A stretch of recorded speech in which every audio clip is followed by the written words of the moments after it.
Black chapter है कुछ नहीं।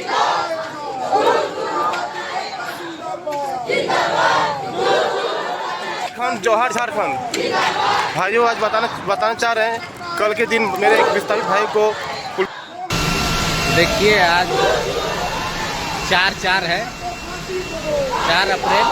देखिए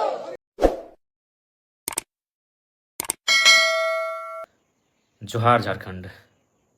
बहुत ही खेद और पीड़ा के साथ आपको सूचित करना पड़ रहा है कि हाय रे हमार सोना झारखंड। इस राज्य को बनाने में हमारे पूर्वजों ने खून और पसीना को एक कर दिया। इस राज्य को बनाने में हमने अपना सर्वस्व निछावर कर दिया और आज हमें क्या मिल रहा है?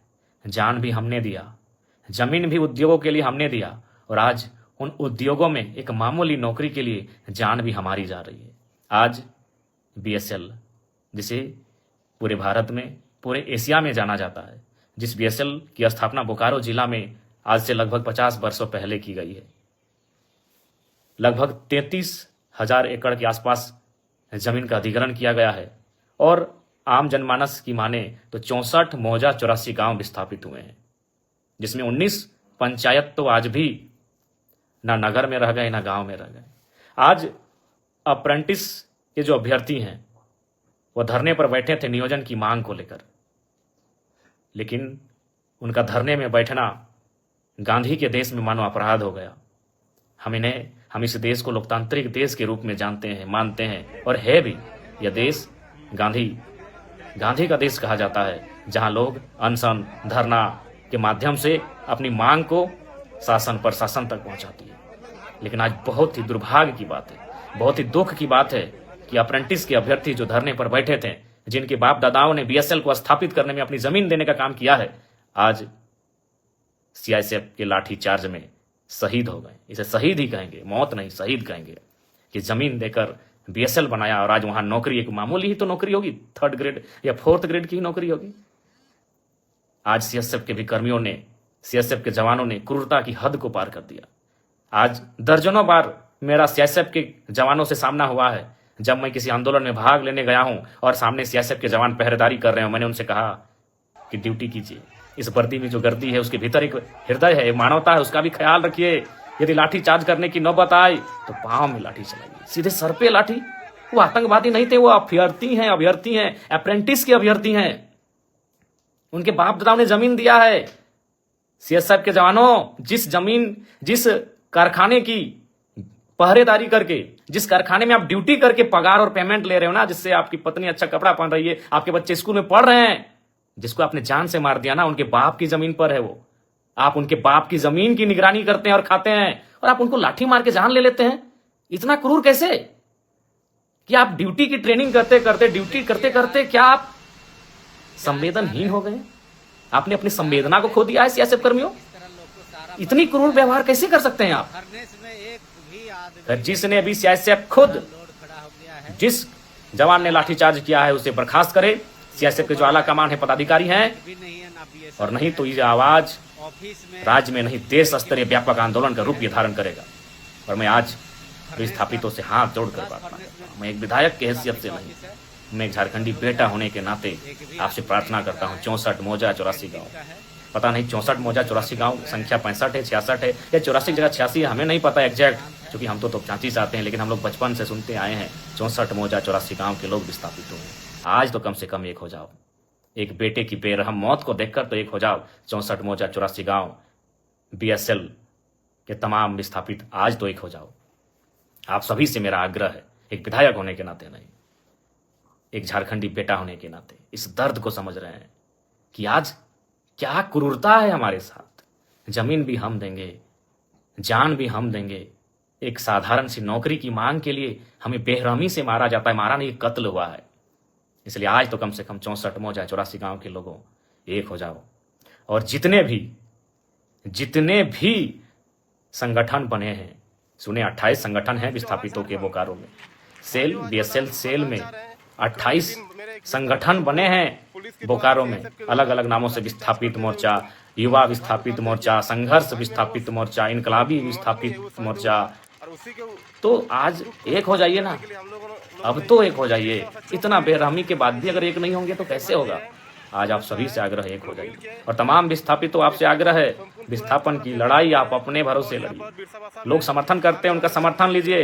किसी राजनेता की अगुवाई में कभी आंदोलन में बंद करा रहे रास्ते को, अगुवाई आप स्वयं करें। जवाहर झारखंड विस्थापितों एक होकर इस आंदोलन की अगुवाई करें, निस्वार्थ भाव से करें।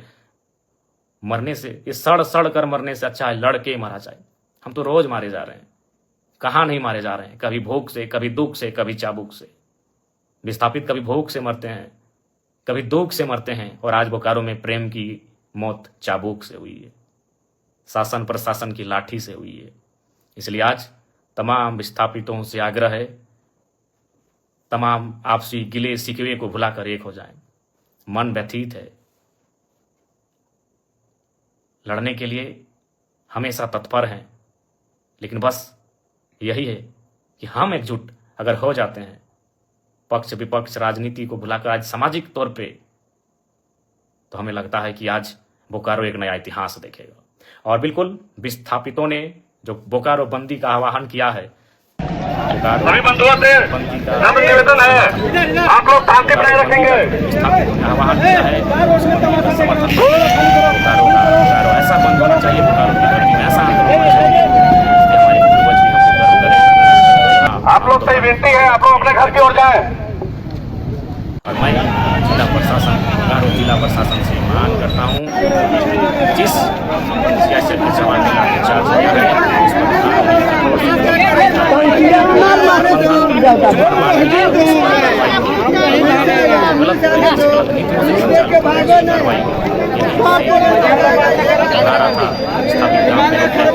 जब तक धुआं रहेगा तब तक विस्थापितों के हाथों में धुआं तो आज भी है, लेकिन नौकरियां, धुआं आज भी है, नौकरियां कहाँ गई। हम आज तो ये बहुत पिछले जा रहे हैं। झारखंड के तमाम विस्थापितों बीएसएल कोई अमर हो के नहीं आया। न बीएसएल ने अमृत तो पान किया है, अमृत का पान किया है। उसको साधन संसाधन हमारे बाप दादाओं की बनी जमीन पर बनी सड़कों से जाता है। उसे पानी टेनू घाट का मिलता है। दुंदी बाग बाजार का दृश्य जहां दुकान में एक दिन अगर आग लगा दी गई जाए, बीएसएल बाप बाप कर याद कीजिए विनोद एक बाबू के दुकान और जब उन्होंने कहा था डैम जमीन, हमारी जमीन पर जो डैम है, अगर हमारी नहीं सुन रहे हैं तो पानी नदियों को देते। अगर एक दिन विस्थापित ये ठान ले तेनू घाट का पानी बीएसएल को जाता है, अगर उस पानी को अगर हम केवल शिफ्ट कर दें दामोदर नदी में, तो बीएसएल पाप कर सकते। आज बहुत दुख और दुर्भाग्य है कि हमारे साथ कितना क्रूर व्यवहार हो रहा है। और ये क्रूर व्यवहार किसान, कामगार, आदिवासी, मूलवासियों के साथ ही होता आया है। वो झारखंड हो, चाहे 2006 जनवरी का महीना कलिंगा नगर उड़ीसा हो, वहां भी लोग जमीन के बदले जान देने के लिए तैयार थे और शायद 13 लोगों की जान ले ली थी। आज भी उनकी मृत शरीर को, हाथों को, पांव के पंजों को, हाथ के पंजों को संभाल कर रखा गया है।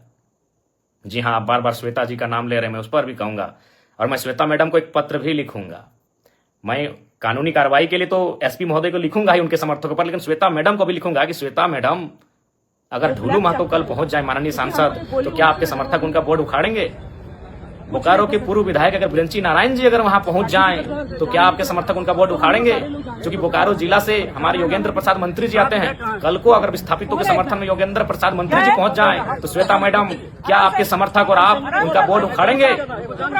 क्या कल को रघुवर दास जी चूंकि गिरिडीह आए थे, हो सके कल बोकारो अगर आ जाए पूर्व मुख्यमंत्री रघुवर दास जी, क्या आपके समर्थक उनका बोर्ड, उनकी गाड़ी का नंबर प्लेट उखाड़ेंगे? अरे आपने तो हद कर दिया। और आप क्या बयान दे रही है इंटरव्यू में कि कुछ दिनों पहले, अरे आप जब विधायक बनी है ना मैडम, तब से आप में ये तेवर है। जब हम विधायक नहीं बने थे ना, उससे पहले से हम विस्थापितों की आवाज बनते आए हैं और विस्थापितों के धरने में, आंदोलन में सहभागिता देते आए हैं। क्या आप बात करती हैं मैडम? आप एक स्त्री थी इसलिए मौन रहें, आप एक नारी थी इसलिए मौन रहें। बाकी आपको स्वयं मालूम है आपने आज क्या कृत्य किया। हमने ना आपको कुछ बोला था, हम तो, मेरी गाड़ी वहां खड़ी हुई थी, हम तो केवल आपके, हमारी गाड़ी गई थी ना, हमको तो मालूम भी नहीं आप एक महिला हो के विधायक हो के इस प्रकार आई। पहले तो विरोध किया, हमने आपसे पूछा कि मैडम क्या बात है, क्या बात है? आपने पहला लाइन यही कहा कि मेरा विधानसभा है, आप कैसे आ सकते? हद है भाई। कल को मैं पूछ रहा हूं, बोकारो के ही मंत्री योगेंद्र प्रसाद, अगर कल को योगेंद्र प्रसाद आ गए उस धरने में, उस बंदी में, या फिर बीजीएच अगर पीड़ित परिजनों से मिलने के लिए, या फिर उस गेट में जहां विस्थापित धरने पर बैठे हैं, तो क्या विधायक मैडम आप योगेंद्र प्रसाद जी का विरोध कर पाएंगी? या कल को ढूलू महतो चूंकि सांसद हैं, अगर ढूलू महतो जी पहुंच गए, क्या आपके समर्थकों में, आप में वो कुब्बत है कि आप उनका नंबर प्लेट उखाड़ देंगे? बड़ा दुर्भाग्य लगा मैडम, बड़ा दुर्भाग्य। आप क्या बयान दे रही हैं कि कोई माहौल खराब करे, तो मैं देखता हूं अगर कल को ढूलू महतो जी जाते हैं, ब्रिंची नारायण जी जाते हैं, तब आप क्या बोलते हैं। देखिए, मैं आपको स्पष्ट कहना चाहूंगा, सबको नहीं पच रहा है कि जयराम महतो किसी आंदोलन में आए, क्योंकि अगर वो आएगा तो सट्टी की बात होगा। और बाकी कहना नहीं चाहिए मैडम, लेकिन जब आपने हद पार किया है तो मैं सुनी खबर आपको सुना दूं। सुने आपके घर में आपके रिश्तेदार कहिए या आपके खास कहिए, उनको ठिका मिलता है बीएसएल में। तो ये दोहरी राजनीति मत कीजिए विधायक मैडम, अभी आप दुख जता रहे हैं और आपके ही लोग वहां ठिका लेते हैं। तो असली बात तो जनता को मालूम है कि आपको तकलीफ जयराम महतो के जाने से तकलीफ क्यों हुई, क्योंकि आपको मालूम है कि जयराम महतो आएगा तो दूध का दूध और पानी का पानी बात होगा। ये किससे छुपा है? चलिए, नाम लेने में अचरज का है। सुने आपके पति महोदय को वहां ठिका मिलता है, अभी करोड़ों का ठिका मिलता है, तो आप में मुझे देखकर आपका बौखलाना तो लाजमी है। चलिए, फिर भी बुरा नहीं मानते हैं, क्योंकि लड़ाई विस्थापितों की है, लड़ाई विस्थापितों की है। बाकी हमारे समर्थक, हमारे कार्यकर्ता आपको मर्यादित रूप में उत्तर दे देंगे। आपको गांव जाना है, गांव में हमारे कार्यकर्ता, हमारे समर्थक आपको उत्तर दे देंगे, नियमता देंगे। लेकिन आपका ये जो बयान, ये भर्सन कि बोकारो मेरा है, बोकारो विधानसभा मेरा है, वही तो हम देख रहे हैं। अगर कल योगेंद्र प्रसाद, चूंकि तो गोमिया के विधायक हैं, आपके हिसाब से गोमिया के विधायक हैं, अगर वो कल चले जाते हैं माननीय योगेंद्र प्रसाद, तब आपके समर्थक उनका बोर्ड तोड़ते हैं कि नहीं तोड़ते, अभी हम देखेंगे। ढोलू महतो जी अगर चले जाते हैं तो आपके समर्थक उनका बोर्ड तोड़ते हैं कि नहीं तोड़ते हैं, हम ये भी देखेंगे। और अगर ब्रिंची नारायण पूर्व विधायक बोकारो अगर जाते हैं कल विस्थापितों से मिलने या धरना स्थल पर, तो आपके समर्थक उनका बोर्ड तोड़ते हैं कि नहीं तोड़ते हैं, यह भी हम देखेंगे। ये दुर्भाग्यपूर्ण है, आपकी संकीर्ण सोच को आश्चर्य लग रहा है कि आप इतना संकीर्ण, आपकी सोच कैसे हो गई आज। खैर, सोच आपकी संकीर्ण कैसे हुई, और हम तो बिल्कुल स्पष्ट कहेंगे झारखंड वासियों, विस्थापितों, विधायक मैडम के साथ जितने लोग पीछे खड़े थे, आप करीब से उनको चेक कर लीजिए, वो झारखंडी नहीं थे। विधायक मैडम के पीछे जितने लोग थे, जो बोर्ड हमारी गाड़ी का, चूंकि हम पीछे आ गए, हमारे समर्थक भी हमें घेर लिए थे, हमारे समर्थक नहीं, जो विस्थापित लोग धरने के दादा आप मत जाइए उधर, उसी बीच उन्होंने हमारी गाड़ी को तोड़ फोड़ करना शुरू किया। और हमने पहले ही कह दिया था कि उनको जो करना करे, वो नारी हैं, हम कुछ नहीं बोलेंगे। बल्कि हमने आपको प्यार से बुलाया कि मैडम बात क्या है, क्यों यह व्यवहार आप कर रही हैं। ये बहुत ही दुर्भाग्य की बात है, आपका जो व्यवहार रहा, ये बहुत ही दुर्भाग्य की बात है। लेकिन फिर भी हम उस पर चर्चा नहीं करेंगे, क्योंकि यहाँ सवाल विस्थापितों के साथ न्याय का है। बाकी आपको हम एक पत्र लिख रहे हैं, उस पत्र का आशा करते हैं आप उत्तर देंगे। पुनः विस्थापितों आपसे यही कहेंगे कि आप अब तो एकजुट हो जाइए, आप एकजुट हो जाइए। कब तक अलग अलग बैनर में, कब तक अलग अलग नामों से, युवा विस्थापित मोर्चा, क्रांति विस्थापित मोर्चा, उलगुलान विस्थापित मोर्चा, किसान विस्थापित मोर्चा, कब तक? अभी समय है, एकजुट हो जाइए। और आप सभी से आग्रह है, और एक कोने में हम भी खड़ा रहेंगे, एक विस्थापित का बेटा बनकर, एक विस्थापित का भाई, एक विस्थापित का सहयोगी बनकर, एक कोने में मोर्चा संभाल के हम भी खड़ा रहेंगे। एक नेता की हैसियत से नहीं, एक विधायक की हैसियत से नहीं, एक झारखंडी की हैसियत से हम भी एक कोने में, जहां आप बंद करेंगे वहां हम एक कोने में खड़ा रहेंगे। कल चूंकि हमारा गिरिडीह में उपायुक्त से पूर्व का एक कार्यक्रम है, उपायुक्त और 6 के 6 विधायकों के साथ आधा घंटा का बैठक है। उस बैठक को समाप्त करके हम निस्संदेह बोकारो की धरती में आएंगे। तब तक हमारे जितने भी समर्थक हैं, हमारे जितने भी चाहने वाले हैं, हमारे जितने भी कार्यकर्ता हैं, उन सभी से मेरा आग्रह होगा, बोकारो बंद का जोरदार समर्थन करेंगे, विस्थापितों की आवाज को बुलंद करेंगे। और प्रेम महतो जिनकी बेरहमी से हत्या हुई, इस हत्या नहीं, ये शहादत कहें, उन्होंने विस्थापितों के लिए शहादत देने का कार्य किया। आज बस आग्रह यही है कि इस बार एकजुट हो जाइए। यार छोड़िए विधायक मैडम, सबको मालूम है उनको हमारे नाम से चिड़चिड़ा हुई, हमारे नाम से उनको क्यों तकलीफ हुई, किसी से छुपा नहीं है। क्योंकि हम तो वही पूछ रहे हैं ना भाई, हम दूसरा क्षेत्र का विधायक थे। अरे मैडम, हम जेल कैंप पार्टी के केंद्र अध्यक्ष हैं, 40,000 वोट हमें भी मिला है बोकारो विधानसभा से, इस बात को भूलिए मत। और हम देख रहे हैं ना, कल जा रहे हैं, मंत्री महोदय सुनने जा रहे हैं, योगेंद्र प्रसाद जी, ढूलू महतो जी जाएंगे, देखते हैं आप विरोध करते हैं कि नहीं, देखते हैं भैया, हम भी देखते हैं। बाकी पुनः कहेंगे 64 मौजा 84 गांव एकजुट हो जाइए। और सीआईएसएफ के जवानों, इतना क्रूर कैसे? भगत सिंह सही कहते थे कि आज़ादी तो हम गांव आज़ादी तो हम अंग्रेजों से ले लेंगे, लेकिन क्या वो आज़ादी गांव तक जाएगी या अमीरों के हाथों में रह जाएगी? बिल्कुल अमीरों के हाथों में आज़ादी है। आज भी उद्योग घरानों के हाथों में आज़ादी है। उनके इशारे पर पुलिस काम करती है, उनके इशारे पर प्रशासन काम करती है। और मैं झारखंड पुलिस से भी आग्रह करूंगा कि ये आपका क्षेत्र था। झारखंड पुलिस से भी मैं आग्रह करूंगा कि आप सुरक्षा दें, विस्थापितों के आंदोलनकारियों को सुरक्षा दें, विस्थापितों की आवाज को सुरक्षा दें। मैं धनबाद माफ कीजिएगा, मैं बोकारो उपायुक्त मैडम से भी कहना चाहूंगा, जो लोग दोषी हैं उन पर कार्रवाई की प्रक्रिया को फौरन आरंभ करें। विस्थापितों की आवाज बुलंद हो, विस्थापितों को न्याय मिले, विस्थापित एकजुट हो। मैं यही चाहता हूं। जय झारखंड, जोहार झारखंड।